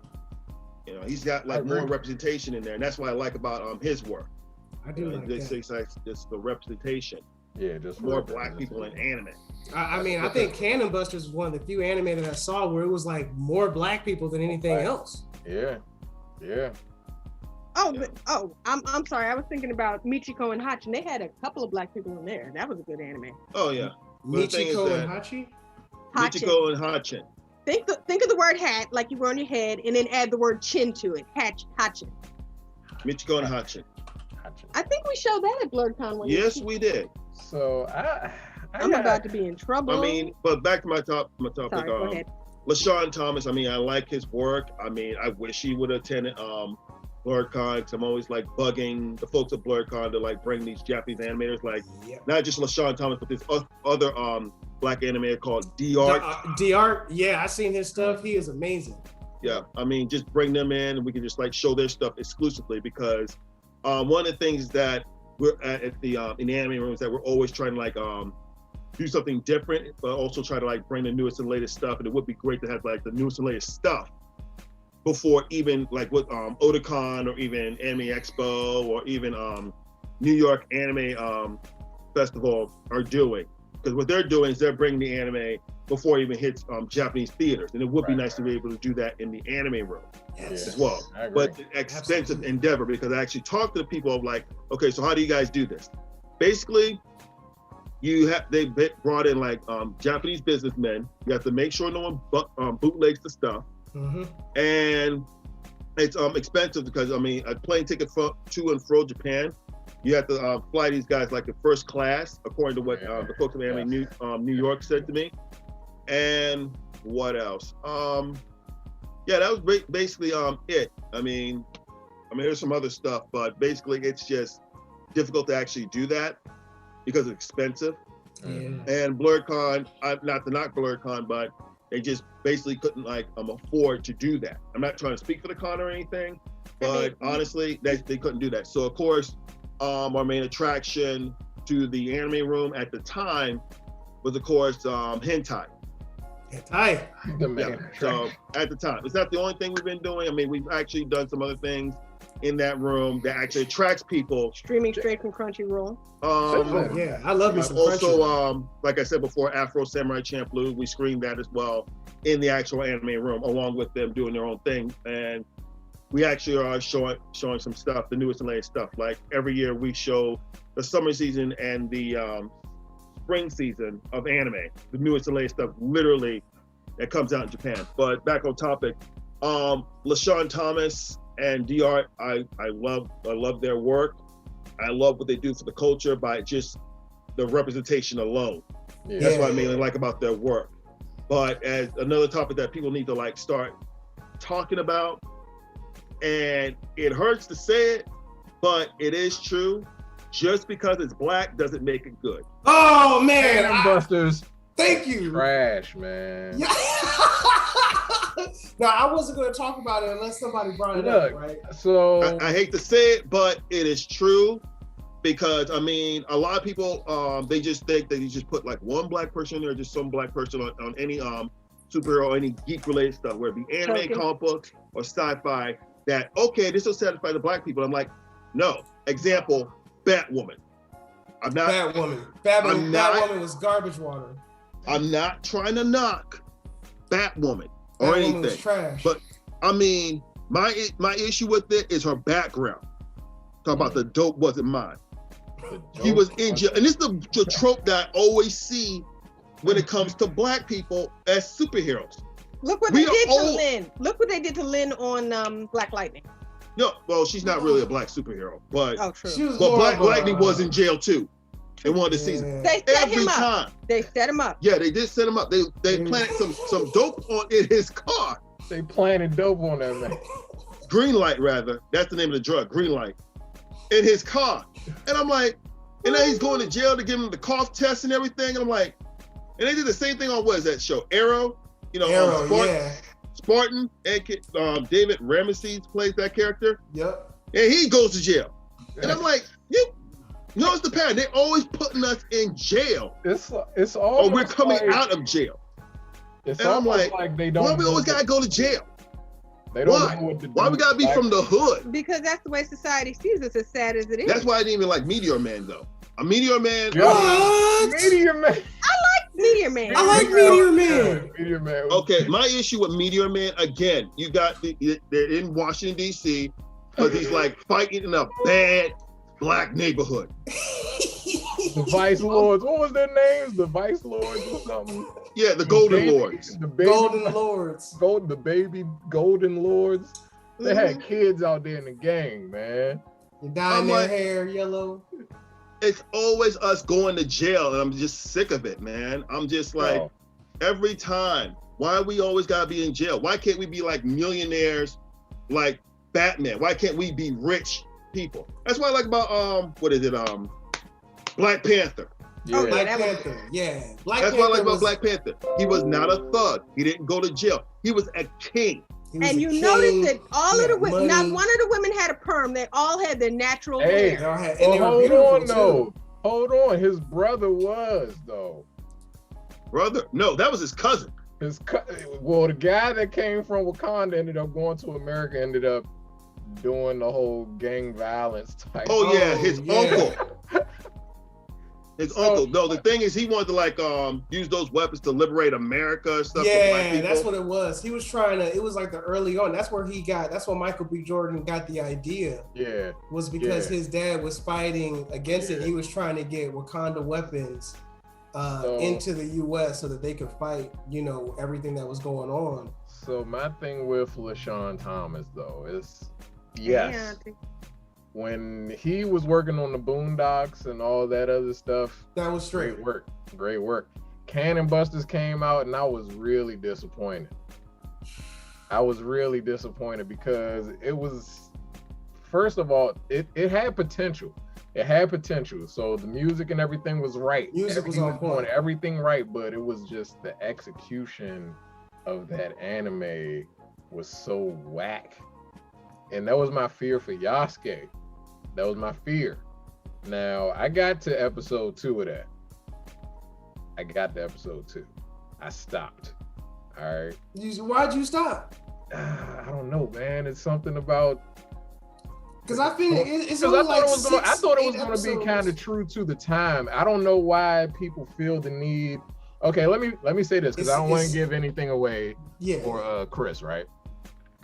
Because I don't know how far he got. But I'm on episode 2. You're on episode 2. I'll wait. On it. Yeah, all right. So I think that futuristic stuff and the past in anime can be done well, like blending. Like, the time period is supposed to be feudal Japan, right? Mm-hmm. Right. Well, I ain't trying to ruin stuff for y'all, man. All right, so I'm just talking about just anybody coming in that haven't watched it. I'm coming in thinking it's feudal Japan. You know what I'm saying? And certain animes like Samurai Champloo, we definitely know that was feudal Japan. But somehow there's a microphone there and there's people beatboxing, right? I remember that episode. And playing baseball. But it stays true to all right, but we still in feudal Japan. It doesn't take you out of it. You know what I'm saying? Whereas certain stuff is like, okay, why is this here? This shouldn't. Well, let me ask you this, Demo. Since Cannon Busters so far going into Yasuke, do you feel as if there was an improvement on? Because I feel as if what Cannon Busters lacked was the story development. You know what I'm saying? Because the main character was technically tight. Yep. He was a guy who couldn't die. Yeah. Who teamed up with who had a vicious car that transformed. You know what I'm saying? He had the gun. He had the overpowered side chick character who's kind of like didn't know how strong she was. The whole. If you were to look on paper, if you were to storyboard it, the story looks like it would be fire. You know what I'm saying? Right. And I think it was drawn well. It came out well, but I think that there was some parts. He has to work on his storytelling. I think that's his weak point right now, because we can't say he's not a great artist. We can't say, he can't direct, because he can. He's done it before. But for some reason, he reminds me of like a Neo when it comes to R&B music. He can write stuff for everybody else, but when it comes to his stuff, he ain't gonna win a Grammy for it for some reason. You know what I'm saying? And that's how I feel like he's in this weird limbo right now as far as his anime, where it's black anime. It just ain't where I feel like it should be to get like top tier placement, because it ain't to me. I mean, okay, so not top tier placement, but would you guys recommend Cannon Busters to anybody? Would anybody here recommend Cannon Busters? If it was like, yo, I want to see an anime that involved people of color would you be like, you should see at Cannon Busters? It wouldn't be the first I pick. I would always pick Afro Samurai. Yeah. I picked Michiko and Hachin. Michiko and Hachin. Yeah. I just seen that. Michiko and Hachin looks tight with the chick and the little kid. Mm-hmm. Yeah. That looks tight. I would watch that. I have it on DVD. I watched it and it was awesome.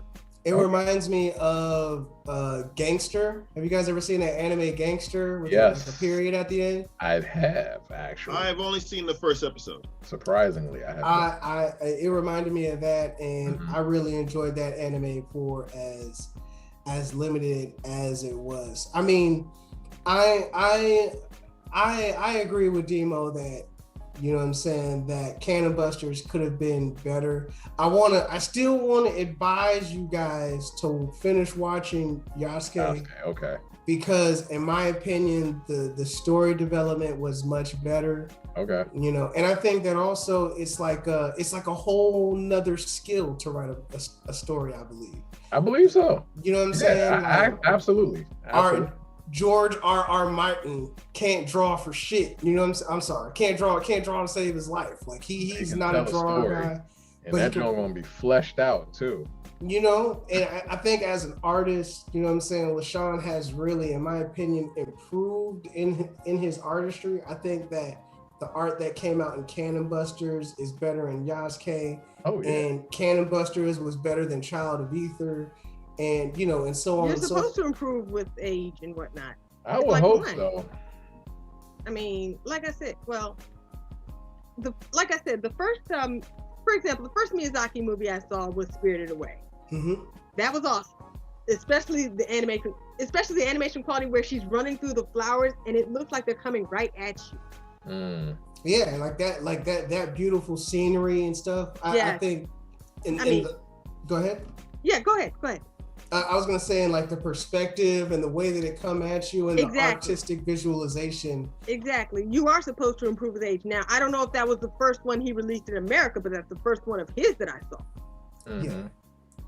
And it was tight. Miyazaki is like well known. Like he is known as like the grandfather of anime movies. Like he don't get it wrong. Yeah, and then you have the beauty of Ponyo. Now that was amazing. Okay, well, since we're on the subject of Miyazaki. Sorry. Go ahead. I think I got you off track. Yeah, well, I mean, I just want to just insert this. Miyazaki is great, but let's not forget Dr. Osamu Tezuka. Everything anime traces back all the way to Dr. Osamu Tezuka. Even Miyazaki. Astro Boy. Oh, Astro Boy, yeah, classic. Yeah, Classic. I mean, I matter of fact, I think I was watching it. I can't remember which platform. I think it might have been Amazon Prime. Yeah. God bless Amazon Prime. I was watching the original. I was watching the original series. Well, the original series was black and white. We watched the 80s version. What he said. Yeah, the one in color. But he also worked on Kim of the White Lion as well, which actually inspiration. Dr. Osamu Tezuka is the one behind Kim of the White Lion, which was the inspiration for the 1994 Lion King from Disney. Yeah. All right, so random, since we're talking about different anime, who did Speed Racer? I think it was this guy named Ippy. Sorry. That guy is amazing as well. Yeah, the original Speed Racer. Yeah. I used to watch that on MTV like early or late at night or something like that. Mm-hmm. Yeah. But I believe it was some guy named Ippy. Yeah. I mean, I could be wrong, but yeah. Now, I know my husband's not a huge fan of the live action movie that came out with Christina Ricci and nobody is. Nobody There are some adaptations I would like to forget. There's some movie adaptations I'd like to forget. There was a remake of Alfred Hitchcock's Rear Window that was like, why? That was whack. Oh, it was beyond whack. It was why. Yeah. I mean, now I got hooked on Hitchcock in high school. Try saying that 3 times fast. And yeah. Right. Yeah, I'm sorry.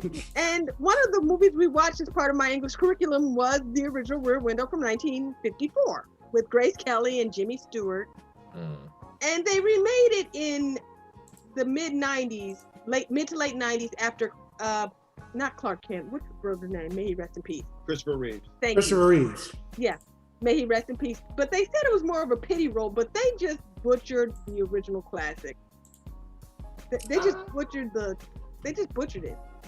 In your in you guys' opinion, what makes a good show or a good anime or a good movie? If they're all three the same things, storyline, number one, the ability to catch my attention and keep it there, and sometimes just knowing who's behind the voice will do it for you. I mean, it's like a book. It's like a book. I can't tell you how many Danielle Steele novels I've got sitting right here next to me. Yeah. I'm a big fan of Robert Greene. I love all of Robert Greene's books. I say just story and art. I mean, if you could just combine like the best story writers or someone who's like a really good storyteller, good writer, good director, and some good animation quality, just some talented artists that are so talented that if you have them make a series, it looks like a movie. Yeah. For example, the new Superman show called Superman and Lois, where they have 2 kids. Good. Yeah. We always eat a bucket of ice cream and watch that show. And honestly, when you see him in the first few episodes, Superman's flying around and stuff. It looks like a movie. It doesn't even look like a series. It looks like a actual movie. What they took the movie special effects and put in a TV show. And I'm like, okay, finally, you did Superman right. I'm looking forward to having that back. Besides, that comes out. Just give it about a week or two. I'm looking forward to having that back. Riverdale. I tried to get into Katie Keene, but 2 or 3 episodes in, I was still watching paint dry. Yeah. I know. What's the one you said before? Riverdale? Yeah, that's coming back in August, August the 11th. I watched along with let's see, in August there's also new episodes of Supergirl coming out, and along with new episodes of Stargirl coming out in August as well. Stargirl.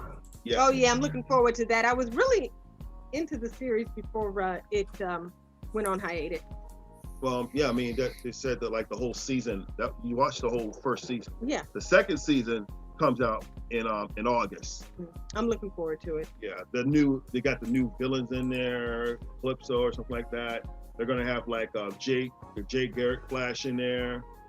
So I'm looking forward to that. But back on topic, I'm just like wild at the special effects for Superman and Lois, and they got kids in there. They have 2 sons, and they got powers as well. Well, at least like their youngest one, the brunette boy. Oh, that's tight. Yeah, he's got powers too. Because I mean, in the comic book, they have like a new Superman, who's actually the son of Superman, Jonathan.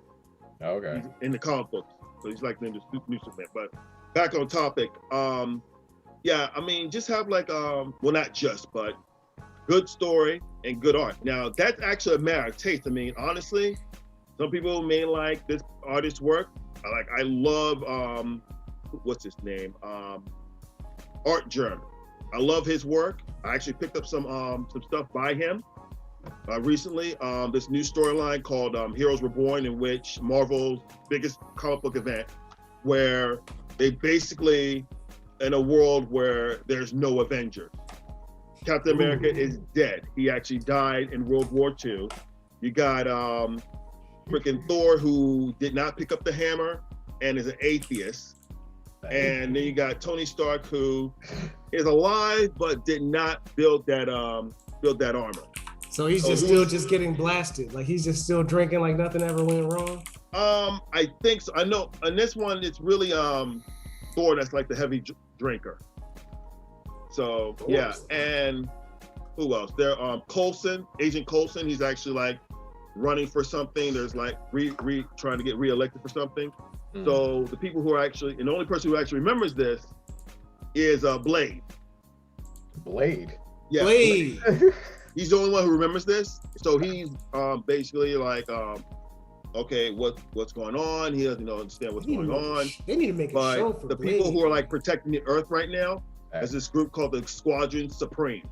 The Squadron Supreme. They probably getting washed up. I mean, they're kicking butt. I mean, I've only had the first issue because that was the only first issue just came out. But yeah, I mean that's pretty much the storyline right there. That's Marvel's big comic book event right now. So if you haven't gotten it, check it out. Okay. Absolutely. Yeah. So in closing, and I think we probably already covered this point, but just to recap, besides Blurred Con, do you guys have any other future plans for the DC Anime Club? I remember last time we had Craig on the show, he was talking about an anime museum. Yes, we are. The plan is to get some grants in order to get the museum and hopefully have it in Washington DC. We weren't able to do that because of COVID now, because people are COVID shut everything down for the moment. Especially with grants. I mean, we could do research, but we wouldn't be able to get the money because people are because of, again, COVID. So we are still going to try to do that. The plan is to be 4 times as active because we don't know when this whole thing is going to end. I honestly think it's going to end about maybe 2023. Yeah, 2023 is what everybody is saying. I would like to say that we are trying to expand our female fan base because if you come to our club meetings, there's a lot of testosterone in the room, if you will. Sausage fest up in there. Exactly. A sausage festival. We will be trying to do a Lolita event. We did one 2019. That was a really rough time for me. Yeah. It was successful. Yeah, and it was successful. But I was still feeling a little down. We had just buried my mother the weekend before. So. Oh Lord. Yeah. So basically, July 2019 was crazy, and the rest of that whole year was crazy. But July 2019 was especially crazy. We had my family picnic, 2 cons, and then my mother went and succumbed to cancer, and the next couple of months were just off the chain. It's just difficult. I'm sure. As much as I hated it, I will say that I didn't need this much of a break, COVID, but I needed something. I think it was one of those things where it was sweet for 3 months. And then it was get me out of this. I'm still mad I missed my very first CaptureCon this past February. I've been going to CaptureCon since 2003, and COVID basically just said, screw you. You didn't miss anything because it wasn't there. Didn't happen. So technically I didn't miss it. No, right. You did not. So, mentioning your Lolita event, are there any homies that you might want to shout out who may be affiliated with art, design, animation, let me music, see. The club, any chicks you want to holler out? Anybody you guys want to shout out? Definitely. Sweet Mildred, she made me a dress. Sweet Mildred. She has a Etsy and a Facebook page. Look her up. Okay. My friend Holly Vaughn, love you. Hope you're okay. Holly. Megan Moon, you're on Facebook. Hope you're okay.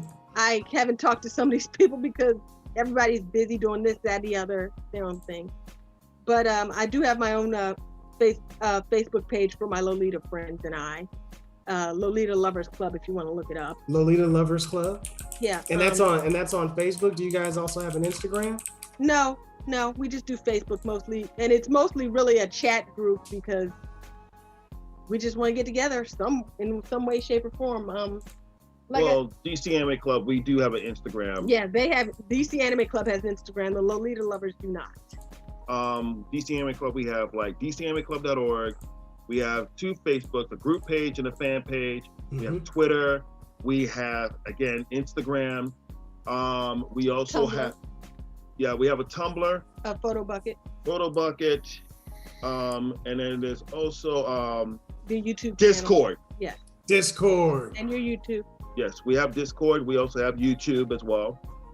Yeah, we're trying to get more active with Discord as well. So hopefully we can do some screenings. I love a good Discord. And also shout out to Malika Hussein. I love you, sis. Malika Hussein. I've heard that name. I have pictures. She's a really beautiful young woman. Malika Hussein, is she does she cosplay as well? She did this really cute version of a Wookiee, not a Wookiee, an Ewok. An Ewok. I think I have pictures. I'm gonna have to hit you up with that. Hopefully she's not gonna kill me when she hears this. But she's one of my dearest friends, and she recently lost her mother. My condolences once again, sis. Absolutely. None of us ain't getting out of here alive. I tell you that. Hey, one thing for sure, I know I'm not getting out of here alive. All I know is I'm gonna enjoy the ride. I'm gonna enjoy the ride. Hey, D. Like I said, hit me up on Messenger. I'm gonna go in the kitchen and make this bacon pie the second we're over this. Okay, wait. Before you guys go, are there any parting words that you want to share with everybody out there? Get your vaccines and get your butt to BlurredCon. That's right. I like that. Get your vaccines and get your butt to BlurredCon. Actually, I got both of my vaccines. I hate needles, so you know how much I wanted that. It was the main reason why I got my vaccine. So yeah, pretty much. Because my this one will tell you it was bad. I revert to my childhood self when it comes to needles. Oh, wow. I revert to my childhood self. I've had a terrible fear of needles all my life. My dad's tried to talk me out of it. I don't even know where it came from, but hey, it hurts, it makes perfect sense to be scared of something that hurt, I hate them. But for BlurredCon, I got both of mine. I put a copy of my medical records and I got a copy of my wallet. So. Yeah, I got a copy of my wallet, man, in a plastic bag. I'm ready. I'm gonna be like, pow, you know what I'm saying? Like a game of spades, like bam, let me in. The sad part is I'm already mentally packing for this. I'm like, okay, this t-shirt, this pair of jeans. Because I'm really probably not gonna have time to cosplay or even do my Lolita, although I am gonna try. Are you guys gonna do the VIP stuff or anything like that? We have the time to do so. I mean, we're going to be so busy with our staff, making sure that the anime room is being run right and on time, because we're still like scheduling stuff. But the only thing that we have set as far as our schedule for what we're screening is the 80s cartoons and the hentai. Excuse me while I hang my head in embarrassment. Not that again. No, not that proud. Again. Be proud. So, I mean, I'm just kidding. Yeah, and of course, we're definitely going to be showing the spring and summer 2001 anime. 2001, sweetie? 2021, honey. 2021. 2021. I love my husband, but I have to keep him in check. 2021. 2021. All right. Yes. Yeah, anime of spring and summer. Yo. Anime. I can't wait to be there. I can't wait to see you guys at BlurredCon. Yo, it was a pleasure talking to you guys. I definitely want to have you on the show again. Give me plenty of notice and I will actually bring you your own bacon pie. Oh, I'm gonna hold you to that. But I might need some financial contribution for that. That's cool. Hey, I'll put down for a bacon pie. You know what I'm saying? That's more than just food. That's an experience.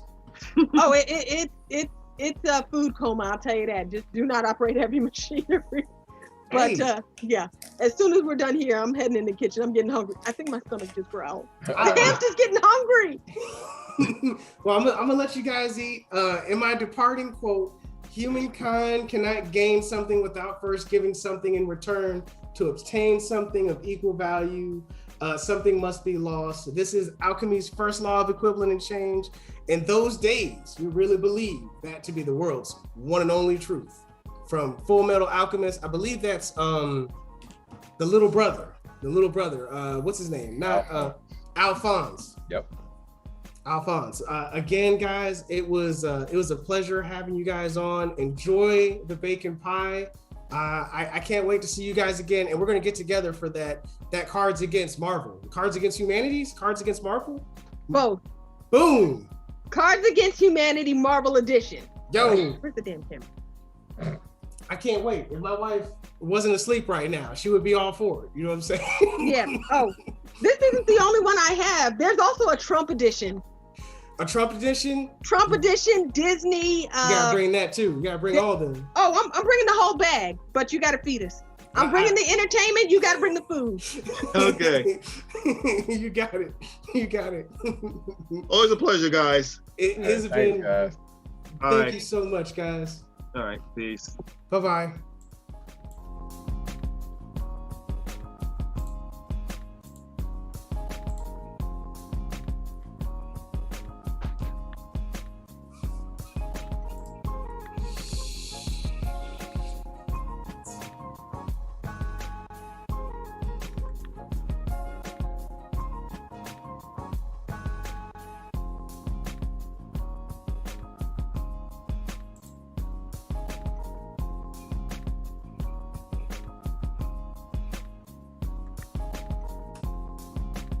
it's